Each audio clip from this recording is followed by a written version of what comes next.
To discuss the business of growing urban agriculture, here's founder of Love and Carrots, Meredith Shepard, founder and chief veggie officer of Little Wild Things City Farm, Mary Ackley, special project manager of Hort Americas, Tyler Barris, founder and CEO of AgriCity, Jeremy Brosowski, and panel moderator Sabine O'Hara.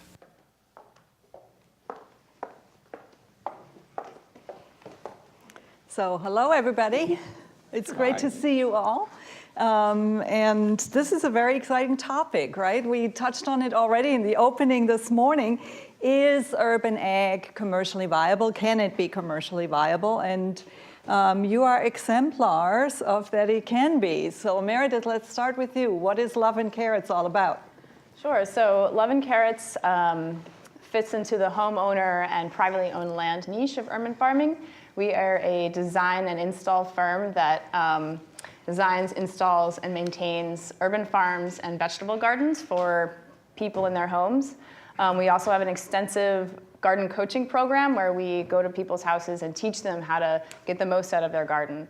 We also work with schools, health centers, restaurants, small businesses, and we manage community gardens, build and manage community gardens. So we are trying to bring back the knowledge that's been lost in a generational gap about how to grow food and spread that as widely as we can.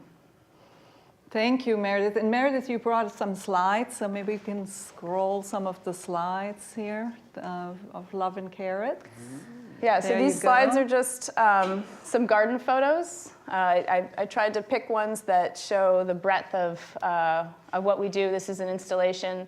DC is unique in that there's a lot of sunlight at grade at the ground level, unlike New York where there's a lot of skyscrapers and you don't have as much sun at the ground level. So we take advantage of that by using people's backyards, their patios, and converting that into productive space. These are some of the families that we're coaching, and I find that parents are very excited and eager to get their kids involved and to teach them where their food comes from. We also work with low-income housing communities. So this picture is some of that programming that we do, where we build either it's anywhere from 1 raised bed to 40 raised beds, and manage a community garden in a way that helps it thrive and helps it stay organized and fertile. There's also some restaurant photos in here where we do display gardens. This is Big Bear Cafe in DC. And their entire garden is composed of edible plants and native plants. So that's another aspect of it is planting native pollinators and encouraging wildlife in that way. This is a production garden for Bellhaven Pizzeria down in Alexandria. They produce a large portion of their vegetables that they use on their pizzas in this garden, and we manage the garden to keep it productive so that they can focus on their restaurant and we focus on the garden. Here's one of our community gardens that we built. This is in another low-income housing community down by the waterfront. And we're there every 2 weeks, managing it, planting it, providing all that the garden needs. Okay, thank you. And Mary, what is Little Wild Things all about? Great name, too. I love Love and Carrots, too. Hi, everyone. Little Wild Things City Farm is a commercial urban farm here in DC. We specialize in microgreens. We also grow a variety of specialty salad greens and edible flowers. And we sell wholesale to about 30 restaurants in the district, a couple of different grocery stores, farmers markets, and online through Washington's Green Grocer. We've been around for about 2 years. We are women-owned and operated, which I'm proud to say. And we actually were a recipient of the USDA microloan, which helped us out a lot. What else do I want to say? Oh yeah, we grow in soil, which is important. And we have 2 locations where we grow. We have an outdoor location that is 1/4 of an acre at a monastery in the Edgewood neighborhood, if you guys are familiar with that neighborhood. And then we have a 400 square foot indoor operation in Bloomingdale, which is co-located with a restaurant called The Pub and the People, which is a great neighborhood restaurant. And so we grow both indoors and outdoors. Both are soil grown. Everything is organic. We do use biointensive practices, especially at our outdoor plot. And we have a great partnership with a local business called Veteran Compost, who supplies us with a custom soil mix. And then when we cut the microgreens, he comes and picks up that soil and composts it again. So we try to close the loops wherever possible. And yeah, we're really looking forward to, we're about to turn 2 years old and looking forward to the future, expanding. We're going to be opening a 3rd location soon. Great. Okay. Tyler, you have a little bit of a different space. Yeah, I don't grow in soil. So I work at Hort Americas, which is a horticultural distribution company. But I run a research greenhouse for them where we're looking at the economics of urban farming. We started up an urban farm, designed it to have several different systems in it, and look at the cost per plant site, cost of labor, cost of utilities, pretty much all of it, marketing. And now I'm compiling all that data to show to write a book about the financial feasibility of small-scale urban farming. Previously, I was farming in Denver for 3 years at a for-profit branch within a nonprofit. It's called the Grow House in Denver, Colorado. We were growing hydroponic lettuce in about 5,000 square feet for Whole Foods, Safeway, King Soopers. And that was profitable, just barely.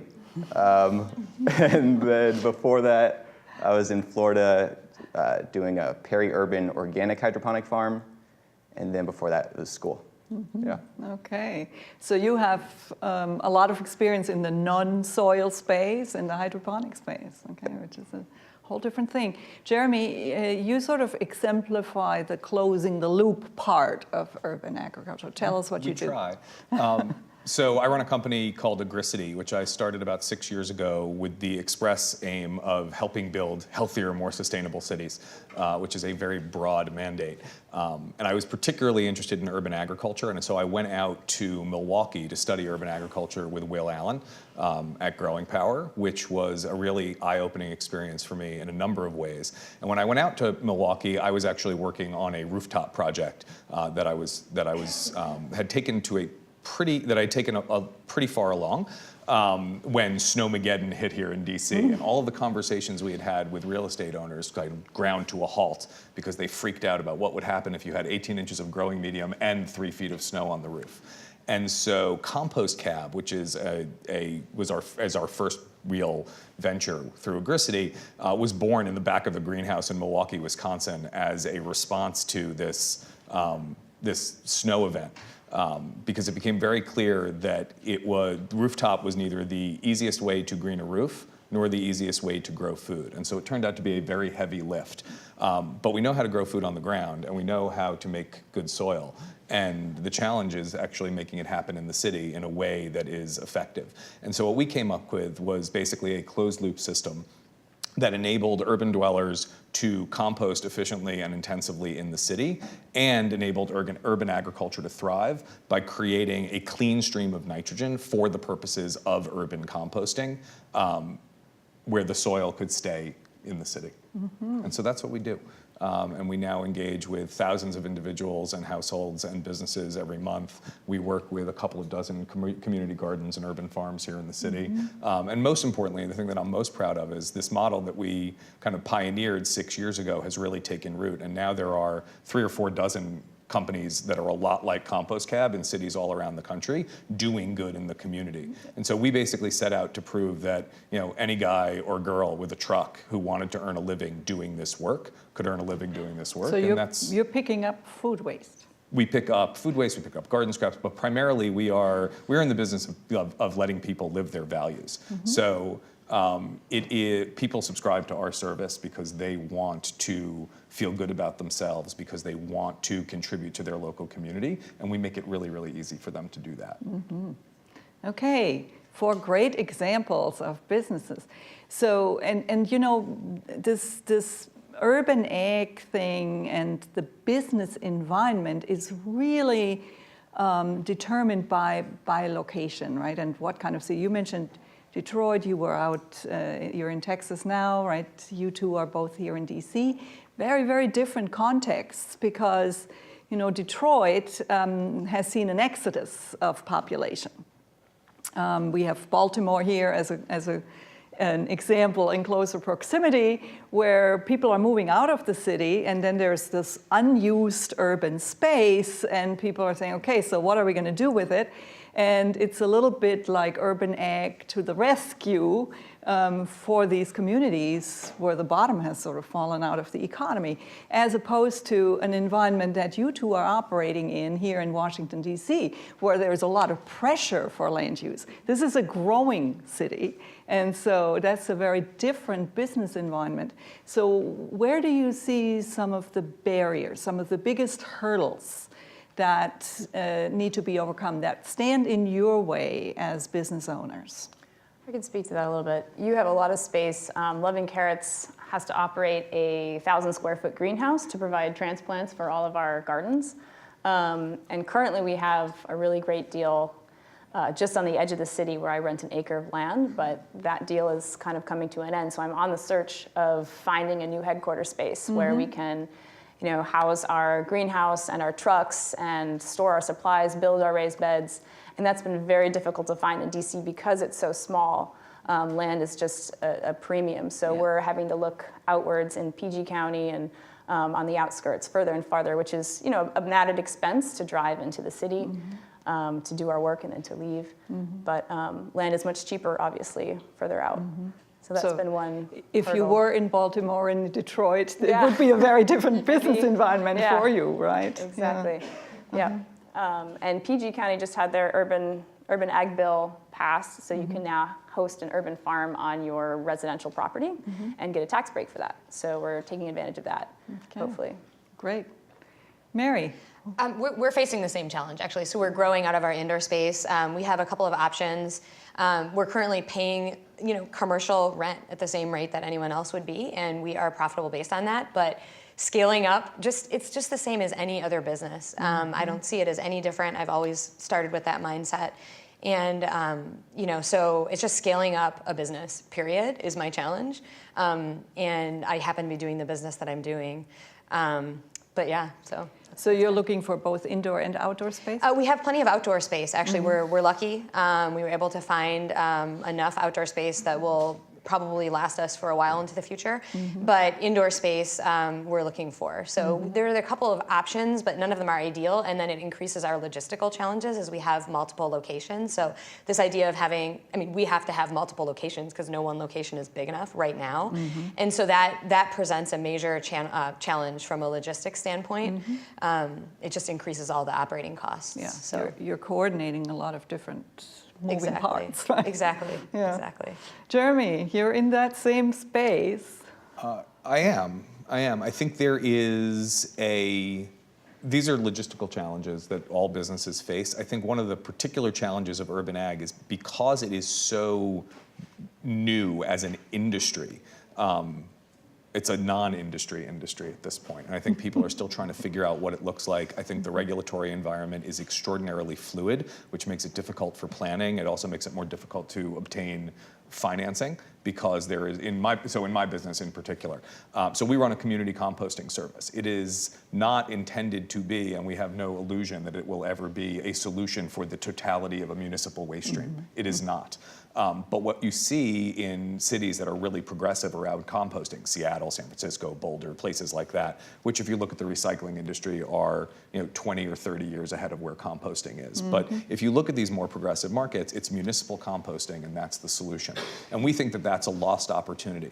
So when I frame urban ag and the challenges of growing a business in it, I think part of it is that there is not necessarily a business culture associated with urban agriculture. I think that it has long been, to the degree that people are participating in urban ag, it has long been the province of educational institutions, not-for-profit organizations, and there has never been this mandate to have a bottom line. Like, we have to make payroll every 2 weeks, we have customer service to provide, we do all of those things. It's a different environment.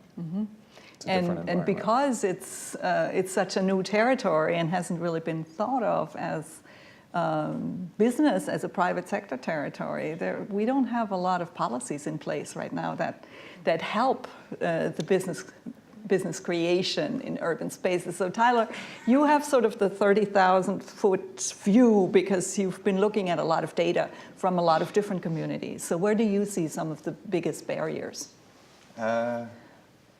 paying people a living wage to grow food in a small space is pretty tough.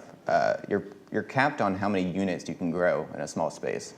So you only can grow so much, and then you really have to start reducing cost. So that could be increasing efficiency through technology, so a lot of automation, and a lot of those things start to pull away from labor. So a lot of it is cutting labor cost, which is tough because a lot of people want to do these urban farms to create jobs, and really they can't create that many jobs that are paying a living wage. And then also finding the skilled labor that will do this hard technical work and work far more than 40 hours for that wage. That's tough. So a lot of challenges in the urban ag environment. So I'm going to turn to the audience and let's see what the questions are that people have posed. And I'm supposed to be able to read that monitor here, but forget that because I didn't bring my glasses. So, there's clearly less racial diversity on this panel than the last. What can be done to shift the demographic of those engaged in urban agriculture as viable business endeavors? Good question. Really good question. Meredith, you want to tackle that? I think it actually kind of ties into the one with 13 votes. We are training local community members how to grow food, and a lot of that takes place in the community gardens where we're working, and a lot of it takes place at Love and Carrots, where we hire people with low skills who are willing to, to learn and train them up. So we've actually hired people that we met through the community garden environment in the low-income housing communities, and have been able to train them and hire them. And I have a staff of 15 at this point, so it's working on that end. Great. So is production and profitability in an urban production compatible with social justice and job creation? I mean, we touched a little bit on that already, right? But Tyler, go ahead. Yeah, so the grow house in Denver, Colorado, the farm I ran for 3 years, 10% of our product went to the local community at sliding scale rates. So it was a low-income neighborhood. So we had the social justice mission, and then 90% of our produce went to Whole Foods at a profit. And it was tough. I would say that 10% is really what kept us from really being able to expand or reinvest in the farm or pay higher wages. The margins are so slim. We tried to do it, and it can be done, but it's tough. And it's the conundrum of the price point, right? You have a high-end market. Mary, you grow for some of that high-end market. I'm thinking edible flowers. You got to really be, that's perfection in terms of what your product needs to be like for high-end restaurants. And at the same time, we have food desert neighborhoods that are in need of affordable, fresh food. And that's a conundrum. How do you make that work in your business model, right? Yeah, it is, absolutely. I mean, I would say with job creation, yes. I mean, we've created a number of jobs, which I'm really proud of. I think they're good jobs. We pay, the best wage that we can.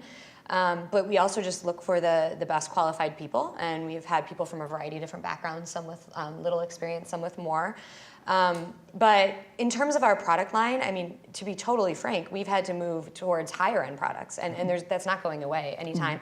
And then we've also had to get very creative. So we have a line of pestos, which has become very popular, is a great value added product for us.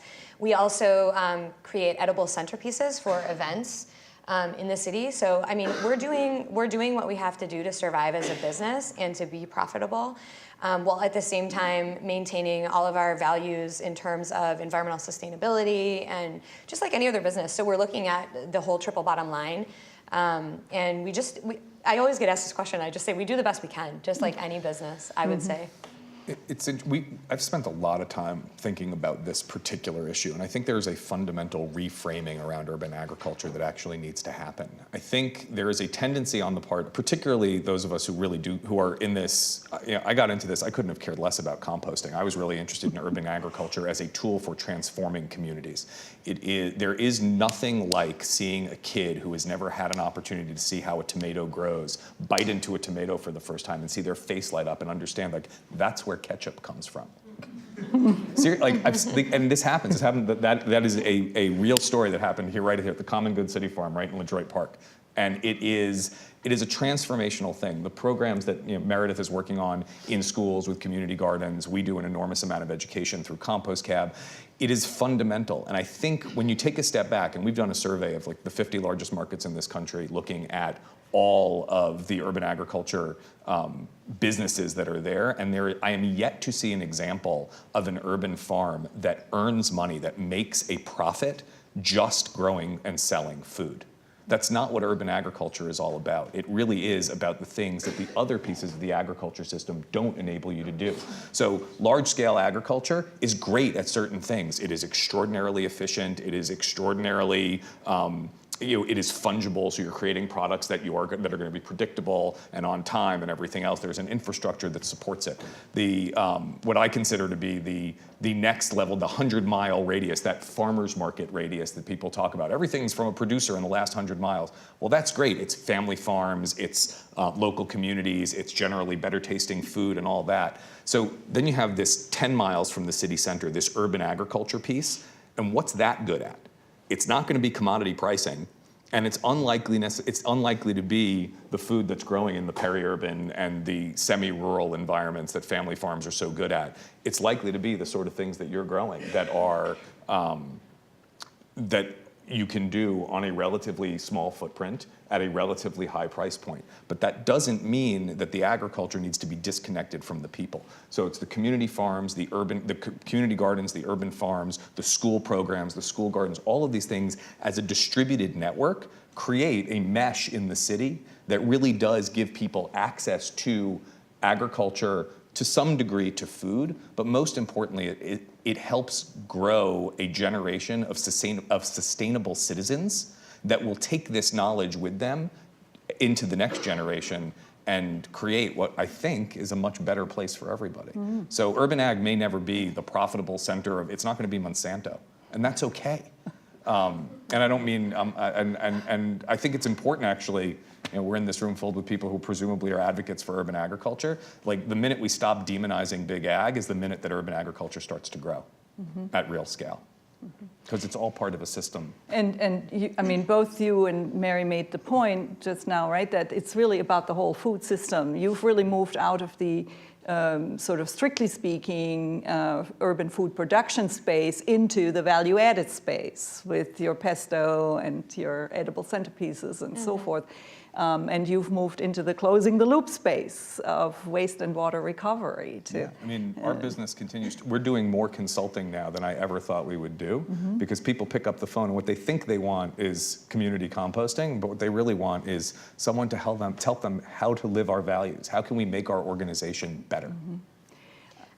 I just wanted to add that one thing that came to mind when you were talking about this system is also just supporting other local businesses. Like it's the whole network of the economy. It's me operating in DC and getting all my business services from a local illustrator or using veteran compost and all these little partnerships that are created that then just are part of growing the local economy here. Yeah. So it's just like a whole new way of doing that. And plugging some of the leaks of business that would otherwise go outside of the region. Exactly. And outside of, So in terms of the 2018 Farm Bill, which is of course a big focus of our symposium today, so what kinds of support do you need from the Farm Bill to encourage the development of more profitable urban ag businesses?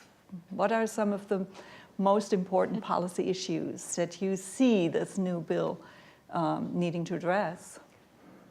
Meredith brought up the tax break, but I would say I looked into that for DC and actually I think it's just so nebulous, like in terms of matching the policy to what the farms are actually doing, and there's so many different models of farms. We are operating in another commercial business, the space, and but we would be unable to take advantage of that tax benefit because we're nowhere near big enough, the square footage, the minimum square footage. We're not even close, and yet we're profitable, we're creating jobs and all those things. So I would just throw that out there as a point. I don't know that it directly relates to the Farm Bill, but at this point, I assume no assistance. And I mean, I really do. I assume I will never receive any assistance from any of these things. And I'm just operating as a business. I'm hopeful, but I assume that it's not there anytime in the near term. But yeah. But there may be a really important piece here, which is really not just true for urban ag businesses, but for small businesses in general. A lot of the support starts way too high. I would look for the farm. So the Extension Agent Program through USDA is an extraordinarily powerful tool for farming in America, and it is basically worthless in an urban environment.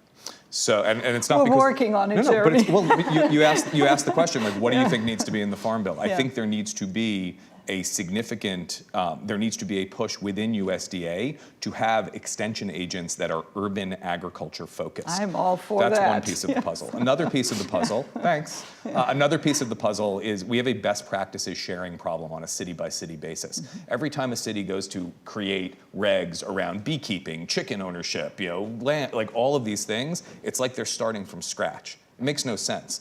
And the problem is there is no good mechanism for sharing best practices. When I look at local models, I look at Baltimore. The Farm Alliance of Baltimore City has been extraordinarily successful in bridging the gap between not-for-profits, for-profits, and the city to make urban agriculture thrive in a meaningful way in Baltimore.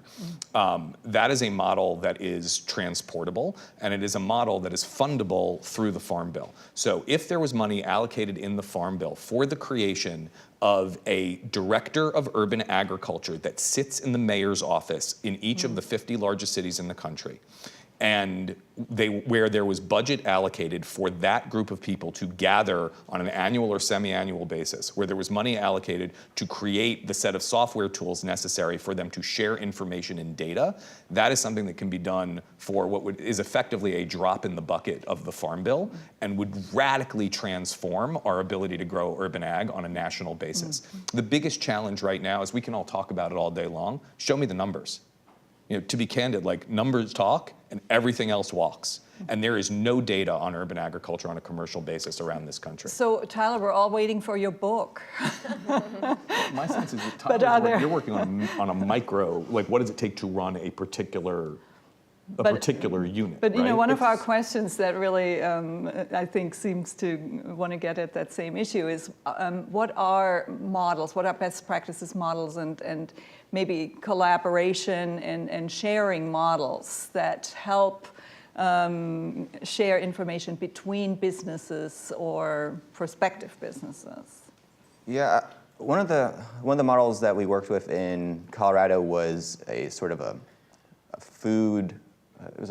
We used one big distributor for about 12 urban farms, so we could reach a larger market. So we had about 6 hydroponic lettuce farms, and then we would all group our supplies together so we could reach those larger markets and make it financially viable so we can actually supply a Whole Foods or some of these large markets.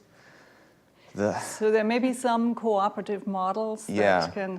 and I want to throw out another, I can't resist as an ag economist, I think there has to be also a value that communities then really attach to the positive contributions in terms of social externalities and environmental externalities that urban ag addresses, and bringing that into the mix. So for to a help lot of with the price point. It's tricky because for a lot of these commercial farms, especially with food safety, you don't want to leave them, you really don't want them open to the community. So these greenhouses, you want them to be sterile, you want them to be clean, everyone going in there, beard nets, hair nets, booties on their feet. It's a lab, you're producing food. So it's somewhat distant from the community in that regard. So that's sort of tricky. So a lot of challenges to reconcile some of the models that you shared. Opportunities. Opportunities, absolutely. And with that, let's give a hand to a really great panel. Thank you.